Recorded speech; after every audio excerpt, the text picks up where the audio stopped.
사람들은 우리나라 제1세대 창업주인 호암 이병철과 아산 정주영을 곧잘 비교합니다.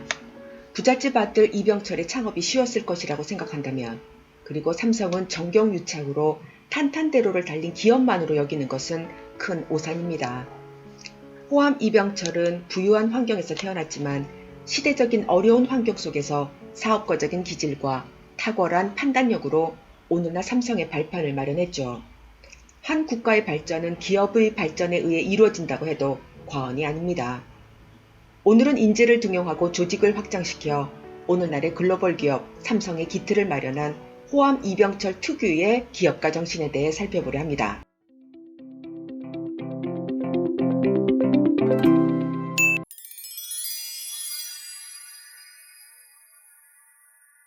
생전의 호암은 내 생의 80%는 사람을 뽑고 관리하는 데 보냈다라고 말할 정도로 인재개발과 관리를 중시했습니다.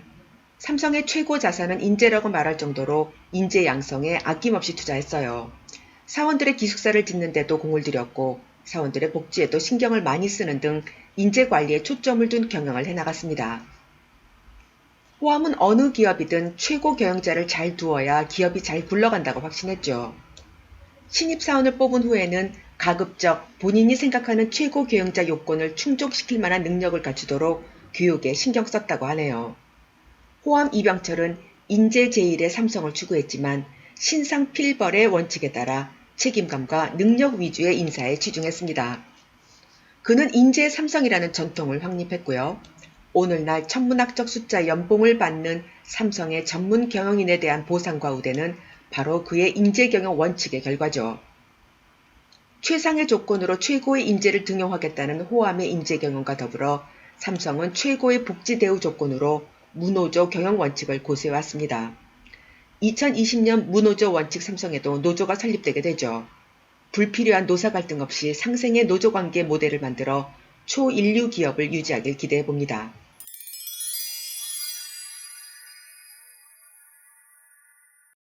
(6.25) 전쟁을 겪으면서 우리나라의 경제는 수입품에 의존할 수밖에 없었죠. 이런 우리나라의 상황을 안타깝게 여긴 호암은 수입품 의존도를 줄이기 위해 제1제당, 제1모직, 한국비료 등의 사업을 시작했습니다. 1950년대 경공업 기반 마련의 중요성에 대한 확신으로 제1제당과 제1모직을 설립했으며 적극적 외자 도입으로 산업구조를 경공업에서 중공업으로 이동시켜 나갔죠. 이후 반도체 첨단 산업에 진출합니다. 미국과 일본을 오가며 반도체 사업에 대해 조언을 듣던 호암은 그 가능성을 발견하고 아들 이건희 회장이 1976년 사재를 털어 인수했던 한국반도체를 지원합니다.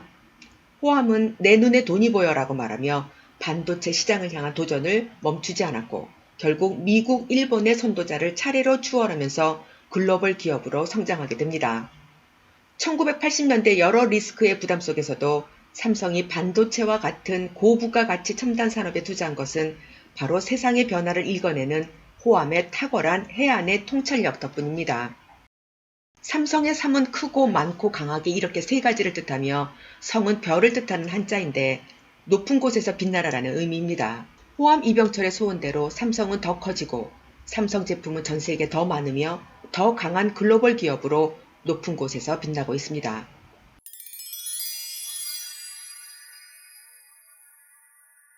삼성그룹을 창업한 이병철 전 회장이 일본에서 대학을 다니다가 중도에 그만두고 고향 경남 의령에서 농사를 지을 때 이야기입니다. 일찍부터 두뇌가 명석했지만 이지에도 뛰어나 논에서 돈 버는 방법을 연구해냈죠. 당시 논 한마지기에서는 농사가 잘 되어야 쌀 2가마니가 생산되던 때였습니다. 그는 시험 삼아 논 한마지기에는 벼를 심고 다른 한마지기에는 미꾸라지 새끼 1000마리를 사다 길렀어요. 가을 수확 때까지 양쪽에 똑같은 비용을 들여서 공을 들였는데 벼를 심은 논에서는 쌀 2가마니가 생산되었으나 미꾸라지 논에서는 커다란 미꾸라지가 약 2000마리로 늘어났어요. 그것을 시장에 내다 팔았더니 쌀 4가마니 값이 된 겁니다. 그 이듬해에는 방법을 바꿔서 시험했는데요. 한쪽 논 200평에는 미꾸라지 새끼 1000마리를, 다른 논 200평에는 미꾸라지 새끼 1000마리와 미꾸라지의 천적인 메기 20마리를 같이 넣어 길렀습니다. 그리고 가을에 수확을 해보고 놀라운 사실을 알게 됐죠. 미꾸라지만 기른 논에서는 2,000마리의 미꾸라지가 생산되었는데 메기와 미꾸라지를 같이 넣은 논에서는 메기들이 미꾸라지를 잡아먹었는데도 4,000마리로 늘어났고 메기도 200마리로 늘어난 것이었어요.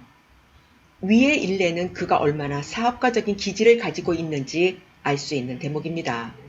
메기라는 천적이 미꾸라지 생존력을 키워주고 오히려 미꾸라지를 늘리는 역할을 한 것이죠. 이병철 회장의 메기로는 위기 속에서도 오히려 기회가 온다는 오늘날의 삼성을 만든 중요한 삼성의 경영 철학이 된 셈입니다. 사업이란 우연히 이루어지는 것도 의욕만으로도 되는 것도 아닙니다. 제 아무리 수익성이 높은 사업일지라도 그것을 발전 확장시켜 나갈 능력이 없으면 성공할 수 없죠. 시기와 사람, 자금의 세 박자가 갖춰지지 않으면 기약할 수 없는데 호암은 이러한 사업적 감각이 탁월했습니다.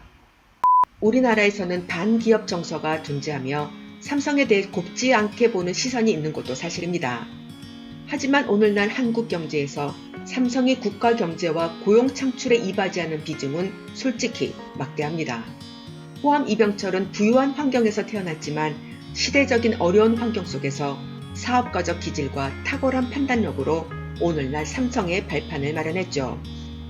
한국이 짧은 시간 내에 OECD 회원국으로 경제 발전을 이룰 수 있었던 배경에는 기업가 호암 이병철의 기업보국의 기업가 정신이 있었기에 가능했습니다.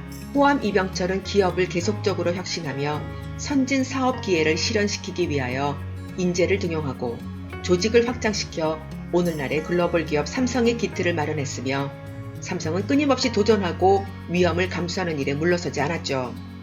호암 이병철이 부유한 가정에서 태어나서 삼성이 존재하는 것이 아니라 부유한 환경 속에서 안주하기보다 오히려 더 도전하고 혁신했기 때문에 오늘날 삼성이 존재합니다.